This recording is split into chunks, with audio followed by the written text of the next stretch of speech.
I want Leah to talk more than me, but I'll just give you a little bit of background story. My name's Clarissa. We go to St. Stephen in Riverview.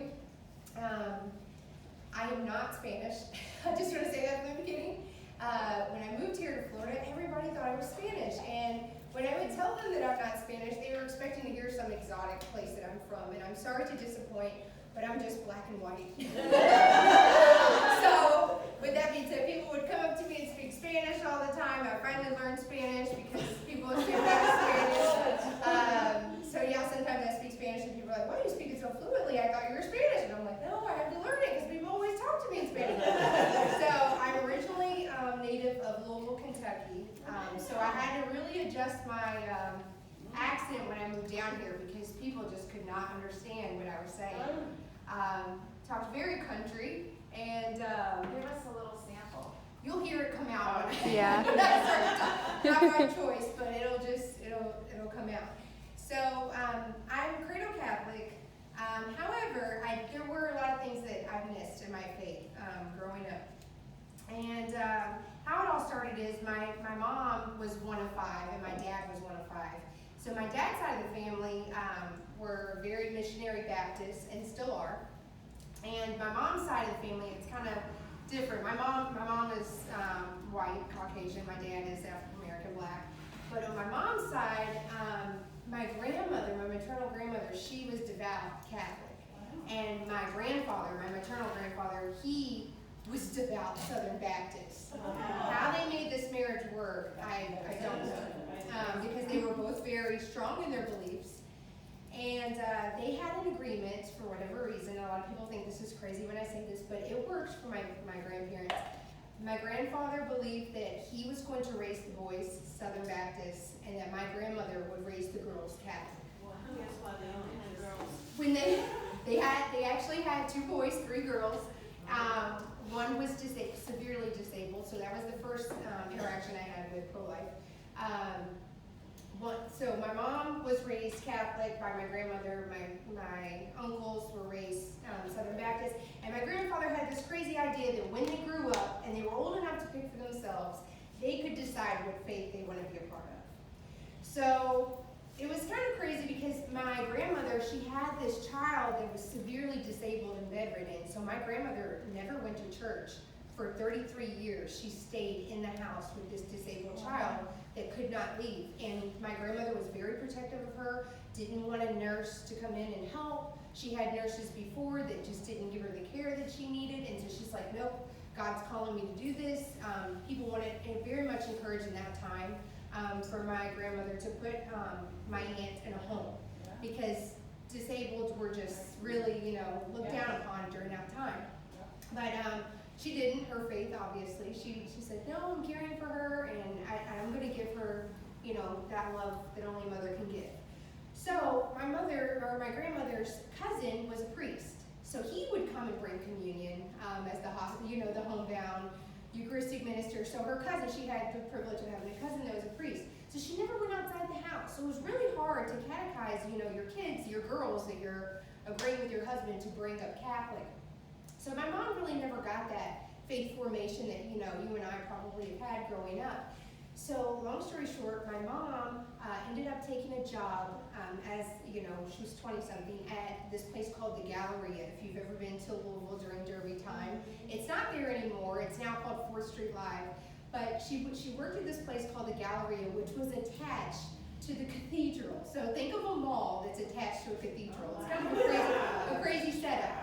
The Archbishop of the Archdiocese of Louisville would go over on his lunch break every day and talk to my mom, the Archbishop. He would have lunch with my mom wherever my mom worked in the Galleria, and he'd say, hey, I notice you come to daily mass every morning before you go to work, but you never come up in the communion line. Why is that? So she explained, I was raised Catholic, never had the chance, to be properly catechized.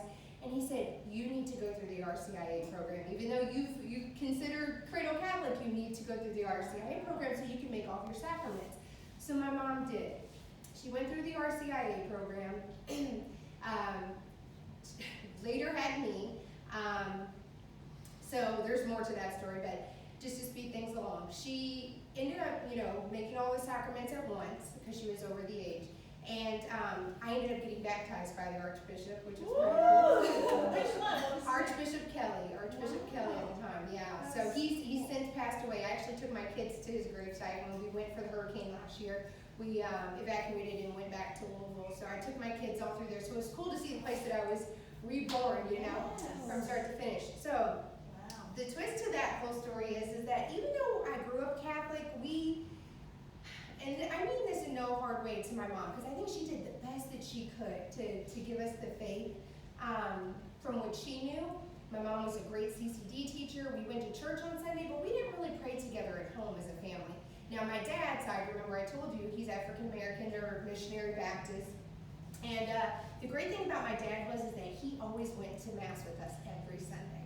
Even though he was Baptist, he never formally became Catholic, but he went to Mass with us every Sunday. So it showed that, that Protestant-Catholic relationship. I know it's hard, that interfaith, but it can work, So my grandparents did it, and my parents did it.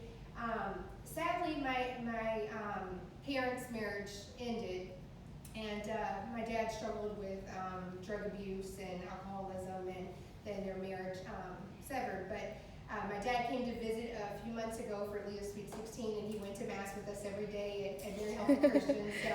And then I didn't learn until I was an adult that my dad's grandmother was Catholic. Wow. So that's why it kind of planted that little seed. Yes. So I've just always, thought about, they're missionary Baptist, never thought about the Catholic side. So the weird thing is that the reason why I tell you all of that is that even though we were Catholic and we went to CCD, went to church on Sunday, but we didn't pray together at home, I never heard the word pro-life. We never did like what I do with my kids, like go to an abortion mill and pray, or I never heard the word abortion. It just wasn't spoken in my home.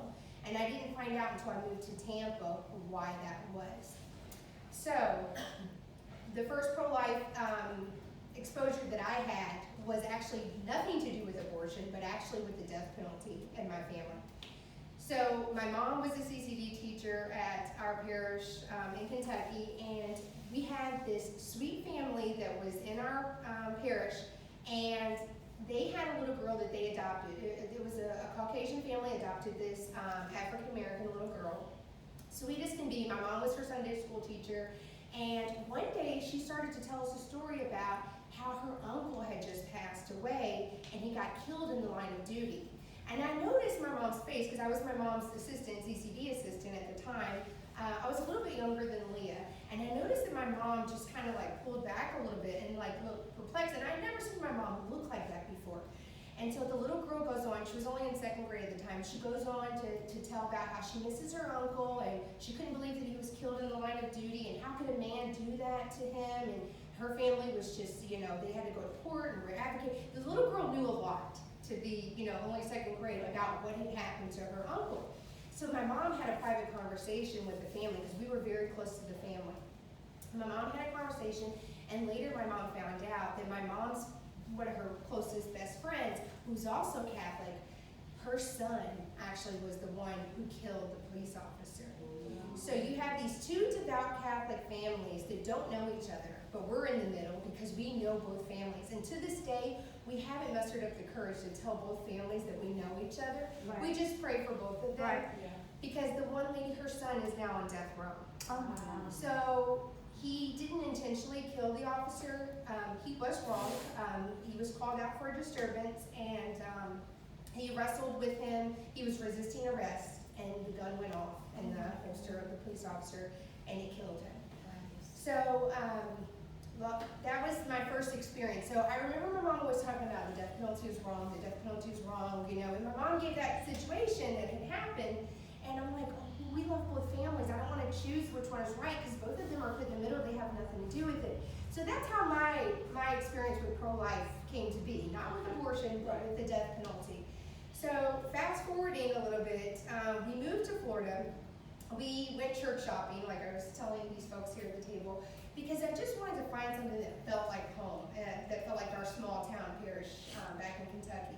And so St. Lawrence was my first church, and we lived very far. We actually lived, if you've ever been to the abortion mill on Fletcher and 19, we lived right across the street from there. Oh, wow. So we didn't know that we were moving to a bad area. When we moved to guys because that's how I met my husband.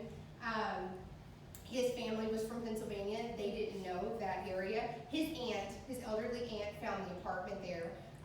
My elderly aunt in Sarasota came up and she found the apartment there. So both of our aunts find this apartment, and that's how we met. So we were we were neighbors in high school.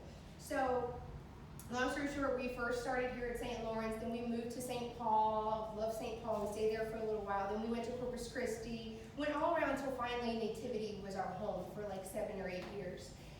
When we were at Nativity, let me back up a little bit. My senior year of high school, I became pregnant. So again, still hadn't heard the word abortion. I know that sounds really weird because the kids nowadays, they know a lot. And we try to shelter them from hearing the truth about abortion, but they already know so much and are so desensitized in other things that I think we need to do a better job of starting a lot earlier. I remember walking in to my high school portable to get a confirmation pregnancy test from the school nurse to confirm that I was pregnant. And I went with my mom because I was getting sick every night at 8 o'clock on the dot. I don't know what it was, but 8 o'clock on the dot, I'd sit on the sofa and I would just throw up. And my mom was like, "You're pregnant, aren't you?" And I'm like, no way, it couldn't be. So she's like, "I think you are." My mom was really mad. So she goes with me. I went to Wharton High School in New Tampa at the time. My mom goes down to the school nurse with me. We get a pregnancy test and it confirms that I'm pregnant. My mom walks outside with me on the back of the portable stairs, and I'll never forget this. My mom just burst into tears, and she's like, "What do you want to do?" And I'm like, "What do you mean what I want to do?" I didn't know that there were options, I just thought, "You're pregnant, you keep the baby, and now you have to, grow up." She's like, "What do you want to do?" And I'm like, "I don't know, what do you want me to do?" My mom was at that, I'm telling you this for a reason, because even though I was a high schooler thinking that I knew everything, my mom was still influential at that time. So I think we have more influence over youth than we really think that we do. So at that time, I just wanted my mom to make the decision for me because, I'm a kid.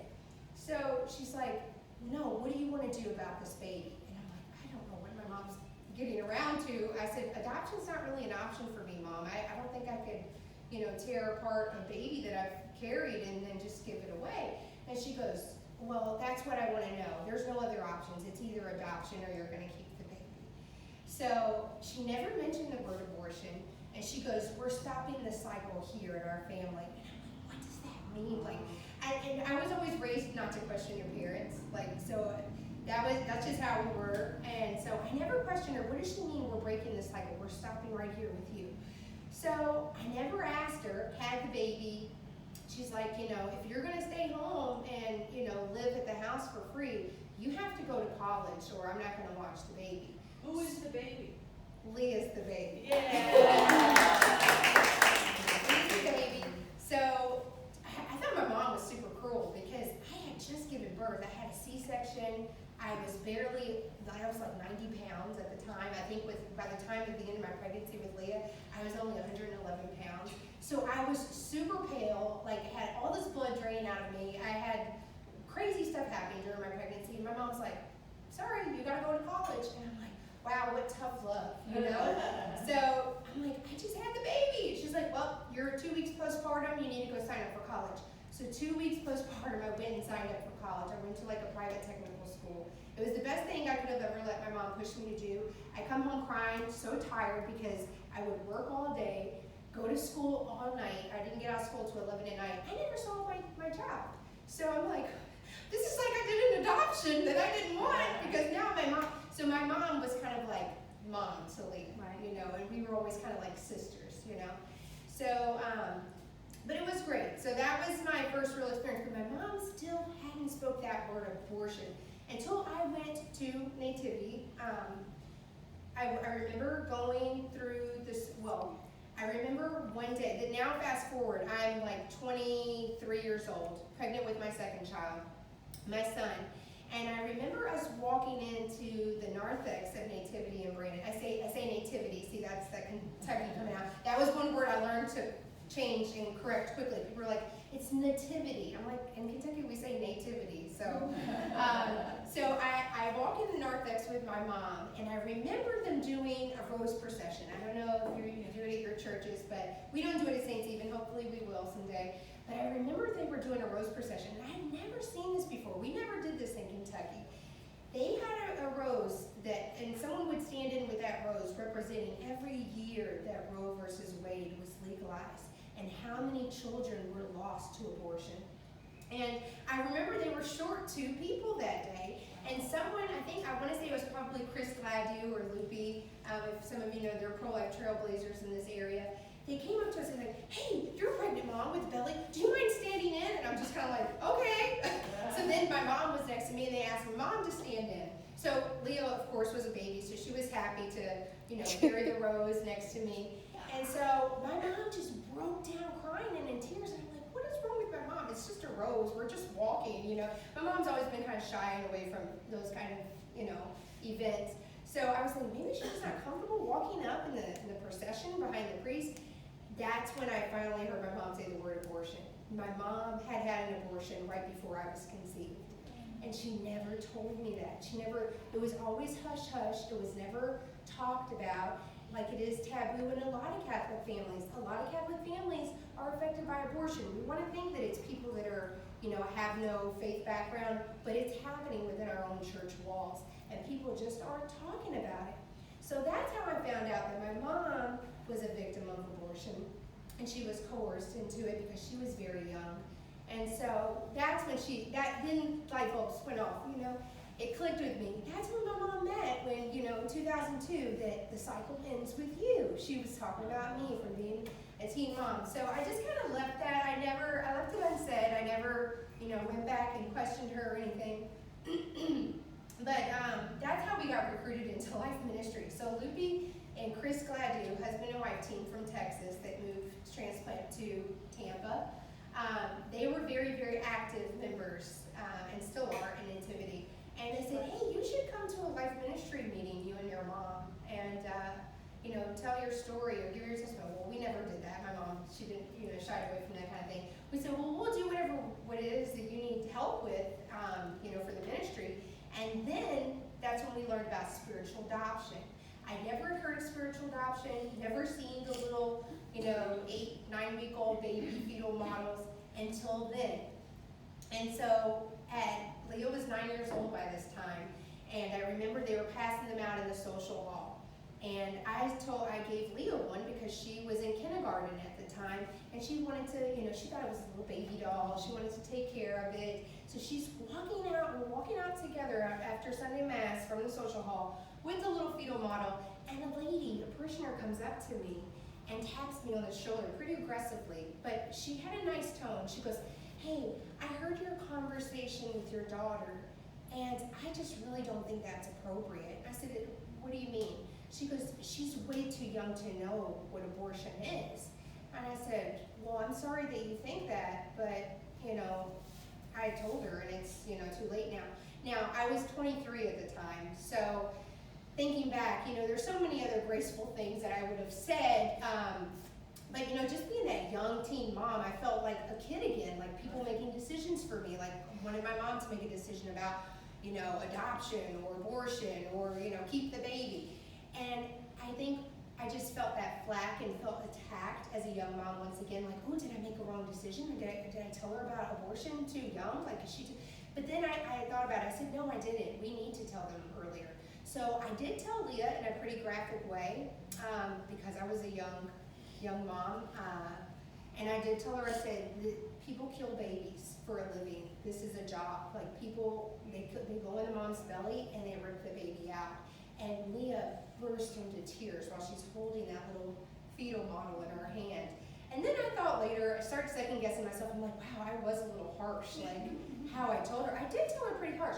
Now that I'm 34, I think back to that day, and while yes, it was harsh, I'm glad it was because I felt like it really stamped that moment and left a lasting impact and mark on her because now she's, speaking for life. And I don't think she would do that. I think she probably would cave to a lot of peer pressure today with, this generation where they're kind of on the fence. They don't know if they're pro-life because their parents told them to be, or if they should be pro-choice because that's what the popular thing is now with the culture. So I'm kind of glad that I did tell her in a graphic way because it is graphic. We should be as much disgusted to tell them the truth of what it really is because it So I think telling her that at a young age was a good choice. From that moment, I felt really stigmatized and looked down upon, so we moved churches, and I love Nativity. There's nothing wrong with the church. I just, like many people who leave the faith, you take that one experience that happened to you, and you sometimes leave. And so that's what we did, and I moved over to St. Stephen. Jeannie Lewis and Stacy Kynes had came to a life ministry meeting at Nativity, and they said, hey, we're the leaders at St. Stephen, you should come visit us sometime, not knowing that we would soon be members there, and that's where we've been ever since. So that's just a little bit about our story in a nutshell. I'll hand it over to Leah, and she can tell you the rest from there of why she's doing this. But we help with the Tampa Bay Pro-Life Youth Rally, contracting a speaker every year. I know who the speaker is this year. It's going to be great, but I'm not at liberty to announce it just yet. I'm so excited until it's official on paper. Leah is the one who got Leodoro last year. Yes.